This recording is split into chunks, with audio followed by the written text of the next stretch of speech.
8 compliments women can't ignore, no matter how emotionally guarded they are. You've felt this before. You're saying all the right things, being respectful, attentive, even thoughtful, and yet something doesn't land. She listens, she smiles.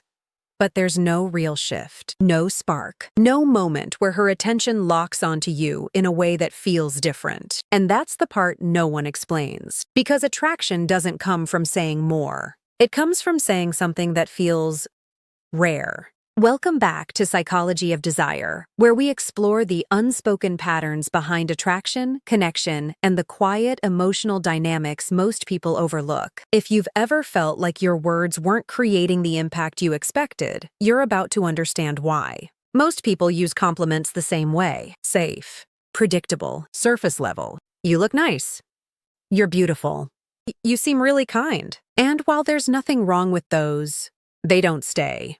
They pass through her attention the same way dozens of other words have, because she's heard them before, not once, but hundreds of times. And when something becomes familiar, it stops feeling meaningful. So the question isn't whether you compliment her. It's how deeply your words actually reach. Because the kind of compliment that creates impact doesn't just describe what's visible. It reveals something she didn't expect you to notice. That's where the shift begins. When you move from observation to recognition, you might notice the way she stays composed when conversations get tense, like she's choosing her reactions instead of giving them away easily. Or the way she listens more than she speaks, not out of hesitation, but intention. When you say something like that, calmly, without trying to impress, it lands differently. It doesn't feel like flattery. It feels specific. And specificity creates attention, because now, instead of hearing something she's used to,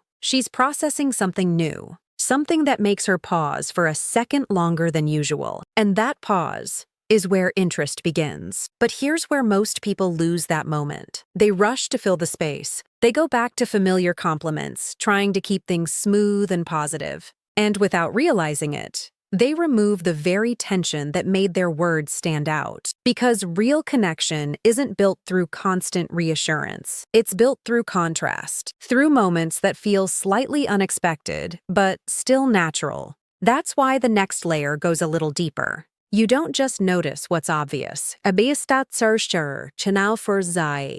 gently point out something that adds dimension to how she sees herself. Something like, you come across very calm, but it feels like you're always aware of what's happening around you.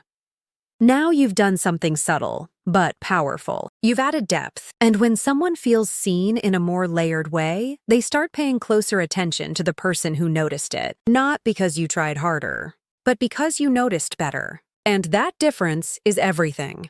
Because people don't remember every conversation they have, but they do remember how certain moments made them feel. Moments where something clicked, something shifted, something stayed.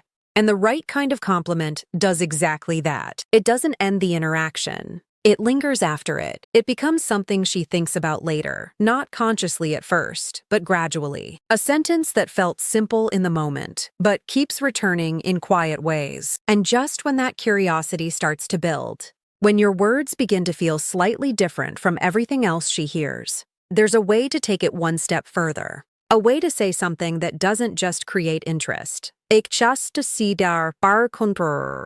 makes her reflect. And once that happens, the interaction is no longer just surface level. It becomes something she engages with, even after you're not there. You can feel it now. Something has already shifted. Not dramatically, not in a way she would explain out loud, but internally, her attention is no longer random. It has direction. And that's where part 2 begins. Because once someone starts paying closer attention to you, the words you choose don't just land, they accumulate. Each one adds a layer. Each one builds a frame around how you're perceived. And the second type of compliment is where that frame starts to become more defined. It's not about increasing intensity. It's about increasing clarity. You begin to notice things most people overlook, not to impress, but to understand. And when you express that naturally, without forcing it, it creates a different kind of impact. For example, instead of saying something general, you might say, "You don't really react the same way most people do. You take your time before responding.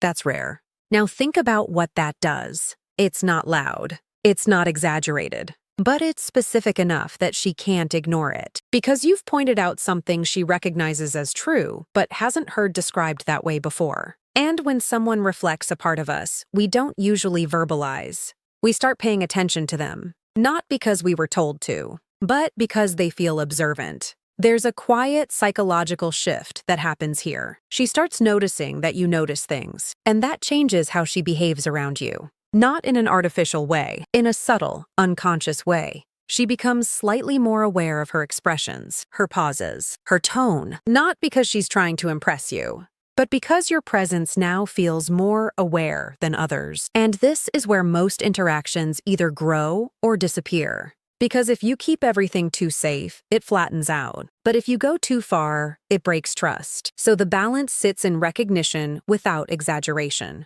Another example, you don't seem like someone who says everything they're thinking, but I don't think that means you're not observant.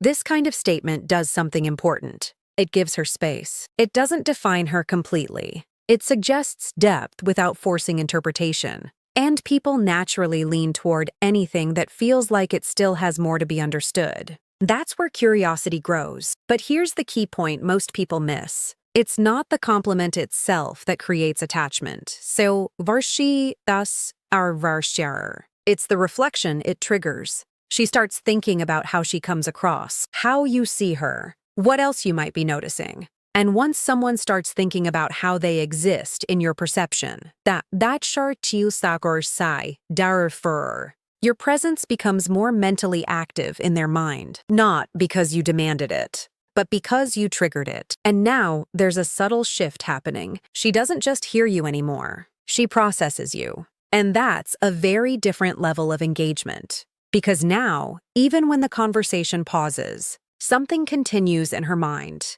A question, a curiosity, a small echo of your words. And this is where we move into something deeper. Because the third layer of complimenting isn't about observation anymore. It's about emotional framing. And once that begins, everything becomes more internal, more personal, and harder to ignore. You're past the surface now. At this stage, something subtle happens that most people never notice in real time.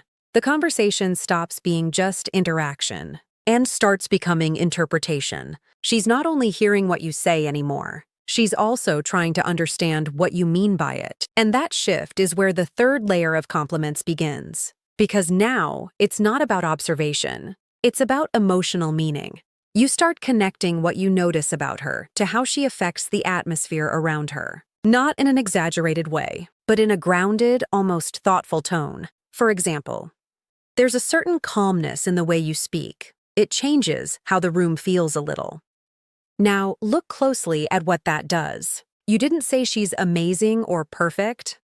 You didn't elevate her in a dramatic way. You simply reflected an effect she has on her surroundings. And that's powerful because it shifts her awareness outward. People rarely hear themselves described through impact. They hear traits, appearance, behavior.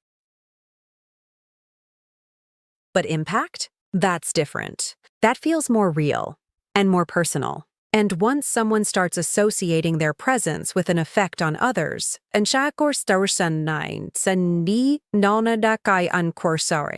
they begin to see themselves differently through your words, not in an ego-driven way, in a reflective way. She starts noticing how she behaves when she talks, how she pauses, how she enters a space, and whether she realizes it or not. Your words are now part of that awareness. This is where emotional layering begins to build. Because now you're no longer just someone she's speaking to. You're someone whose perspective she starts to consider. And that changes the dynamic quietly, but effectively. Another example of this layer would be, you don't really try to take attention, but it naturally ends up on you anyway. Again, no exaggeration, no pressure, just an observation framed in a way that makes her pause, because it introduces contrast, effortless presence versus natural attention. And the mind always reacts to contrast. It wants to resolve it, to understand it, to categorize it. And when it can't immediately do that, then die. It lingers. That lingering is where curiosity grows deeper than conversation. And here's where things become even more important. You're not trying to convince her of anything. You're simply describing what you notice. But the way you describe it shapes how she experiences it. That's the subtle difference. And most people never realize how powerful that is. Because influence doesn't always come from persuasion. Sometimes it comes from interpretation, from how something is framed in someone's mind. And when your framing feels calm, specific, and emotionally aware, it stays, not loudly, but consistently. And that consistency builds familiarity. And familiarity, when combined with curiosity, turns into attention that returns on its own. Now, as this layer settles, something else begins to form underneath it. She starts comparing your perception with how others see her. Not consciously, but naturally. And that comparison is where emotional weight starts to build. Because your version feels different. More attentive, more detailed, more considered. And that difference matters more than people realize, because now she's not just hearing compliments anymore. She's experiencing perspective. And perspective is what people return to. Not words, not phrases, but the way someone makes them see themselves differently. And that's where we're heading next. Because the fourth layer isn't about what you say about her. It's about what she starts realizing about herself when she hears you speak. And that's where things deepen even further. Now, you're at the point where things stop feeling like compliments and start feeling like awareness. Because the fourth layer isn't about describing her anymore. It's about reflecting something back to her that she normally doesn't stop to examine. And when that happens, the dynamic shifts again, quietly, but permanently. At this stage, you begin to notice something different in her behavior. She listens a little longer than necessary. She responds with more intention. Not because she's trying to impress you, but because your words have made her more aware of herself. And that's the real turning point. The fourth type of compliment is simple on the surface, but layered underneath. It connects what you see about her to how she exists in social situations. For example, you don't really need to speak a lot to be noticed. Your presence does most of the work. There's no exaggeration there, no pressure, just a calm observation that frames her differently from how she might normally think of herself. And the moment she hears that, something subtle happens internally. She starts reevaluating how she shows up, how she's perceived, how effortless or intentional she actually is. Not because you told her to, but because you pointed out something she didn't fully articulate before. And that's where influence becomes quiet but real. Because people don't change from instruction. They shift from recognition, from seeing themselves in a slightly different light. Another example of this layer. You come across like someone who observes more than they reveal, and people probably don't notice how much you actually pick up. Now you've added depth without forcing interpretation. You've given her something that feels personal but not invasive. And that balance is what keeps attention stable, because it doesn't overwhelm her. It engages her. And engagement is what keeps someone mentally present with you, even after the conversation ends. At this point, something interesting begins to happen in her mind. She starts associating your presence with clarity, not validation, not pressure, but clarity. The feeling that you notice things others don't take time to see. And when someone becomes a source of clarity for another person, they naturally become a point of return. Not physically, but mentally. She replays your words later. Not all of them. Just the ones that made her pause. The ones that felt slightly different from everything else she usually hears. And that repetition is where attachment slowly forms. Not loudly, not suddenly, but gradually. Because the mind returns to what feels meaningful, not what feels loud. And now you understand something important. It was never about the compliment itself. It was about the awareness behind it, the timing, the subtle framing, the emotional precision. And once you understand that, your communication changes completely. You stop speaking to get reactions and start speaking to create perception. And perception is what stays. Not every conversation will be remembered, but the feeling it created will be. And that feeling is what people associate with you long after you're gone from the moment. So as we close this, remember this simple truth. The most powerful words are never the ones that try to impress. They're the ones that make someone pause and quietly think about themselves a little differently than before. And if your presence can create that kind of reflection, you don't need to chase attention. It naturally comes back to you. This is psychology of desire, and what you've just learned is only the surface of how perception truly works.